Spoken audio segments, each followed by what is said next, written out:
ओम नमः शिवाय। श्री शिव महापुराण कोटि रुद्र संहिता अध्याय 30 नागेश्वर महिमा। सूची बोल्या के एक दिवसनी વાત છે કે દુષ્ટ દારૂક રાક્ષસના કોઈ દૂતે સુપ્રિયાને શિવનું ભજન કરતા જોયો। એણે જઈને દારૂકને આ વાત કહી ત્યારે દારૂક ગભરાઈને વૈશ્યની પાસે પહોંચ્યો અને બોલ્યો, હે વાણિયા, તું સત્ય કહે કે તું ક્યાં દેવતાનું પૂજન અને આરાધના કરી રહ્યો છે? જો સાચું કહીશ તો હું તને છોડી દઈશ, નહીતર મોતના મુખમાં ધકેલી દઈશ। એ રાક્ષસના આ રીતે પૂછવાથી એ વાણિયાએ પોતાના ભાવ પ્રગટ ન કર્યા ત્યારે તો રાક્ષસે ક્રોધમાં આવીને વાણિયાને મારી નાખવાને માટે આજ્ઞા આપી દીધી। આ પ્રકારનું સંકટ જોઈને વાણિયો આંખો બંધ કરી સદાશિવના ધ્યાનમાં મગ્ન થઈને પ્રાર્થના કરવા લાગ્યો કે હે ત્રણેય લોકોના સ્વામી, હું આપને શરણે છું, મને આ સંકટમાંથી બચાવો। આ પ્રકારે એની પ્રાર્થનાને કારણે ભગવાન શંકર ત્યાં પ્રગટ થયા। સદાશિવના દર્શન કરીને પ્રસન્ન થયેલો વાણિયો એમની પૂજા સ્તુતિ કરવા લાગ્યો ત્યારે પ્રસન્ન થઈને સદાશિવે પોતાનું પાશુપત શાસ્ત્ર ઉઠાવ્યું અને એ રાક્ષસોને વિનાશ કરી દીધો। સર્વ રાક્ષસોનો નાશ થયા પછી સદાશિવ બોલ્યા, હવે આ વન હંમેશને માટે નિર્ભય બન્યું છે।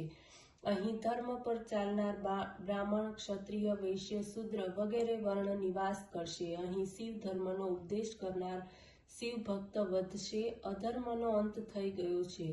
ત્યારે દારૂકા રાક્ષસી અત્યંત દુઃખી થઈને જગત માતા દુર્ગાજીની પાસે પહોંચી નમ્રતાપૂર્વક બોલી, હે ભગવતી મંગલમય, આપ કૃપા કરીને રક્ષા કરો, હું પણ આપનો વંશ તથા ભક્તોની રક્ષા કરીશ। આ પ્રકારે દારૂકા રાક્ષસીની વાત સાંભળીને પાર્વતીએ એનું આપેલું વરદાન યાદ કર્યું।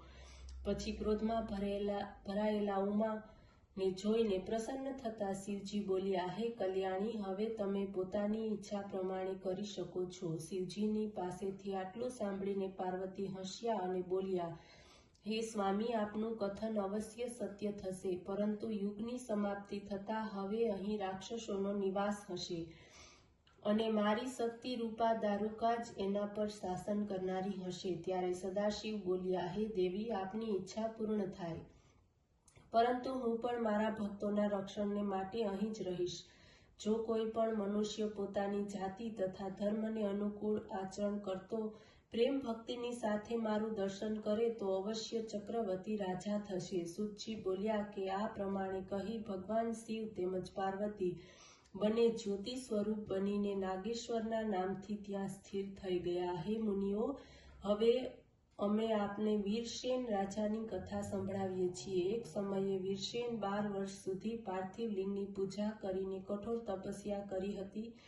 એનાથી પ્રસન્ન થઈને સદાશિવ પ્રત્યક્ષ થઈને બોલ્યા, હે રાજા, હું તમને એક લાકડાની માછલી આપું છું જે રાંગથી મઢી હશે અને હું પોતાના યોગથી શક્તિવાળા કરી દઈશ। એ માછલી લઈને તું પોતાની સેનાની સાથે શિબિરમાં પહોંચી જઈશ। ત્યાં જઈને મારા સ્વરૂપ નાગેશ્વર શિવનું પૂજન કરવું, એનાથી તમને પાશુપત શાસ્ત્રની પ્રાપ્તિ થશે। એના દ્વારા દાનવ ગણોનો નાશ કરી શકીશ। મારા દર્શનથી તને કોઈ પણ પ્રકારની કમી રહેશે નહીં।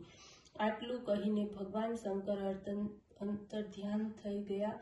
એ પછી વીરસેન શિવનું વરદાન પ્રાપ્ત કરીને એમની પરમ કૃપાથી કાર્ય કરવાને માટે શક્તિશાળી બન્યા।